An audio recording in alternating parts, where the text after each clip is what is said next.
investing in Milwaukee County, help for minority businesses, and better nutrition for all kids. Coming up on this episode of Connect MKE.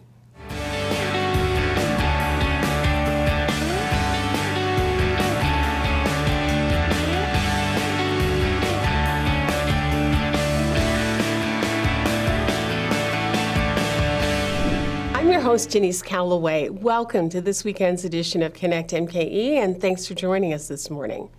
2024 is shaping up to be a good year for Milwaukee County's budget and for Milwaukee County residents.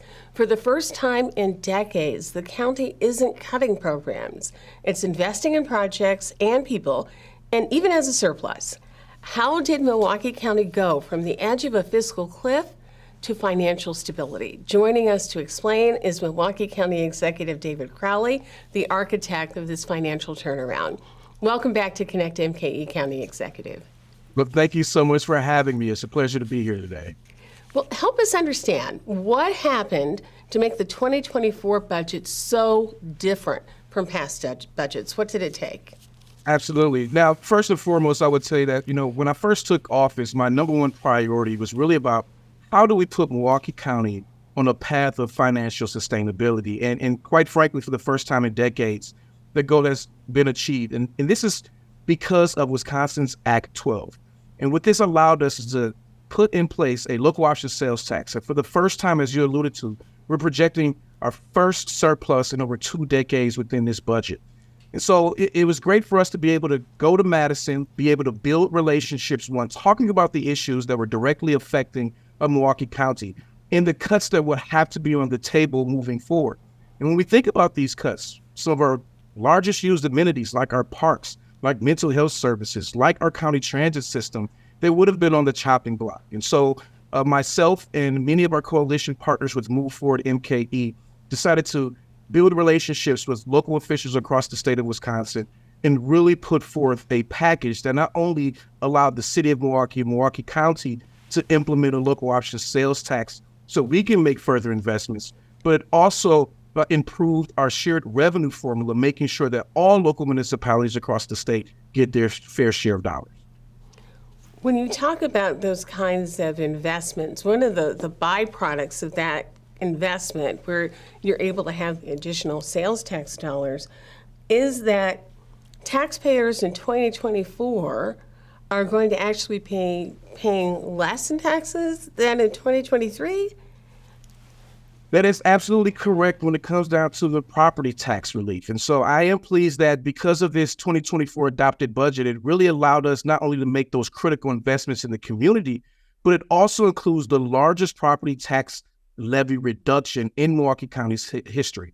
And a large part of this is due to the diversification of the funding streams that includes that new revenue in the local option sales tax. So this year, the 2024 budget will include a reduction of over $20 million in property tax dollars. And so that's really putting real money back into the pockets of Milwaukee County homeowners.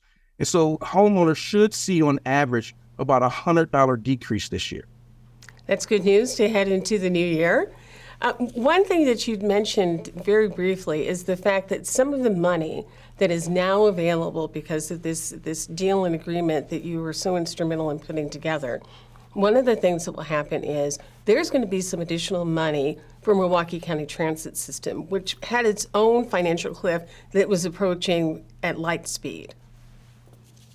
No, you're absolutely right. And we believe that we have to have reliable and safe transit options. And they're extremely paramount, one, to addressing the health disparities right here within Milwaukee County.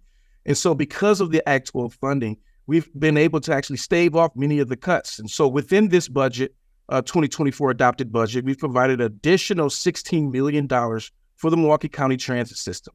And what this is going to do is help us sustain the current transit system, the current routes that we currently have in place. This is also going to make sure that we can invest in transit security in the next year as well, making sure that this continues to be safe and reliable for all of our Milwaukee County residents. But I will tell folks that we still need folks to come to the table and continue to advocate, because even though we got the local option sales tax, it doesn't mean that that all the services are now going to be fully funded. We still have to prevent further fiscal challenges But when it comes down to Milwaukee County transit system, we need to make sure that we have partnerships at both the federal and state level. One other thing that you're going to also be able to do is to really take a look in investing in affordable housing and other aid for Milwaukee's homeless population. What is that going to look like, County Executive? Absolutely. Now, people have heard me talk about it, but housing is critical to public safety and public health. And it is critical as it relates to the social determinants of health.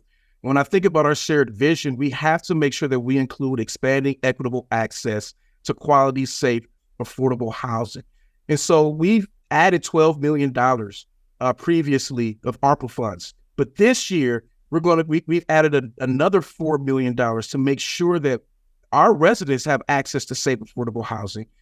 Just earlier this week, we had the opportunity to celebrate with the Department of Housing, HUD, actually here, because we just received additional $1.8 million to really focus on housing.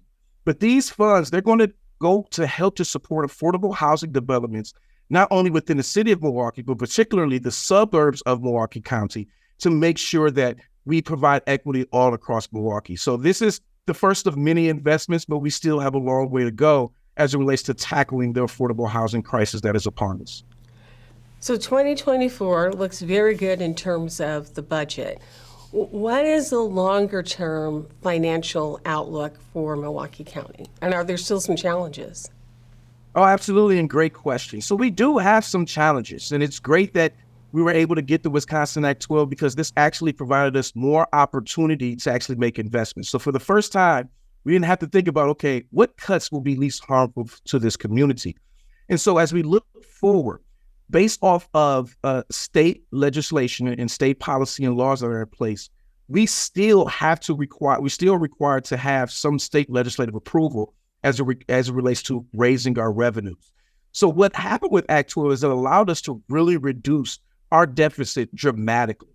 But that doesn't account for the fact that we still have to account for inflation, and we still have to account for operation costs that continue to increase year after year. And so because we haven't diversified more funding, particularly as it relates to the sales tax, we know that in the next couple of years, we still have to be prudent with taxpayer dollars. And so as long as we continue to do the right thing moving forward, we can make sure that we are not only making investments, that we're stopping any type of deficits from carrying over in past years and moving forward for the next couple of years. Big challenges, but you're meeting the challenges that are there now, and we have every confidence that things will continue to be positive for Milwaukee County. Thanks so much for being with us again, County Executive. Thank you so much, and appreciate the opportunity to talk about the great things that Milwaukee County are doing and all the work that you're doing with Connect MKE as well. Thanks so much. We'll be right back.